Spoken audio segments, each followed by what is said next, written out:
ஒருவர் அல்லாஹ்வை வணங்குகிறார், ஒருவர் இயேசுவை வணங்குகிறார். அது அவரவர் விருப்பம்.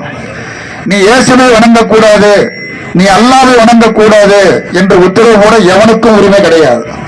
இத்தகைய உரிமைகள் எல்லாம் நம்முடைய அரசியலமைப்பு சட்டம் நமக்கு வழங்கி இருக்கிறது. அந்த அரசியலமைப்பு சட்டம் சீர்குலைக்கப்படுகிறது. மதச்சார்பின்மை, எந்த மதத்தையும் சார்ந்த நாடு அல்ல, எல்லா மதங்களும் இங்கே இருக்கலாம், எல்லா மதங்களுக்கும் இங்கே அடைக்கலம் உண்டு என்று எல்லா மதங்களையும் ஏற்றுக்கொள்கிற ஒரு மகத்தான நாடு நம்முடைய நாடு, நம்முடைய இந்திய தேசம்.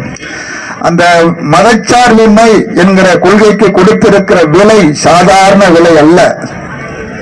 ஒரு மிகப்பெரிய உயிரே இந்த நாட்டில் பலியானது. உங்கள் எல்லோருக்கும் தெரியும், இந்த நாட்டில் பிறந்த ஒவ்வொரு குழந்தைக்கும் தெரியும், ஒவ்வொரு முதியவருக்கும் தெரியும். காந்தி என்று சொன்னால் எல்லோருக்கும் தெரியும். சின்ன குழந்தைங்க காந்தி தாத்தான்னு சொல்லுவாங்க, நாம் காந்தி அடிகள் என்று சொல்வோம். அரசியல் மேடைகளில் தேச பிதா என அவரை நாம் போற்றுவோம். ஒரு மாபெரும் மனிதர், இந்தியாவினுடைய விடுதலைக்காக போராடிய தலைமை தாங்கிய மகத்தான தலைவர் அவர்.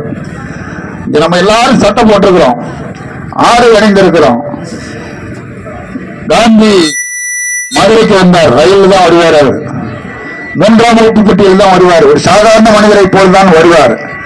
வருகிற பொழுது வழியெங்கும் வயல்வெளிகளில் வேலை செய்யக்கூடிய நம்முடைய விவசாயிகளை, தொழிலாளர்களை காண்கிறார். எல்லோரும் கோவணத்தோட வயலில் நிற்கிறாங்க. அது மட்டுமல்ல, மதுரை ரயில் நிலையத்தில் ஆயிரக்கணக்கான மக்கள் கூடியவரை வரவேற்கிறார்கள். காந்தியை வரவேற்கிறாங்க. நம்ம தலைவர் வர்றார் என்று வரவேற்கிறார்கள். அவரை வரவேற்ற மக்களில் பெரும்பகுதி மக்கள் மேற்சட்டையே போடல, சட்டை போடல. அவருக்கு காந்திக்கு பார்த்தது ஆச்சரியமா இருந்தது. வயல்வெளியில பார்த்தோம், சரி இங்கேயும் வரவேற்க வந்திருக்கிற மக்களுக்கு சட்டை இல்லாம வந்து நிற்கிறார்களே என்று உதவியாளரை அழைத்து கேட்டார். என்ன அவங்க எல்லாம் சட்டை இல்லாம இருக்காங்களா என்ன?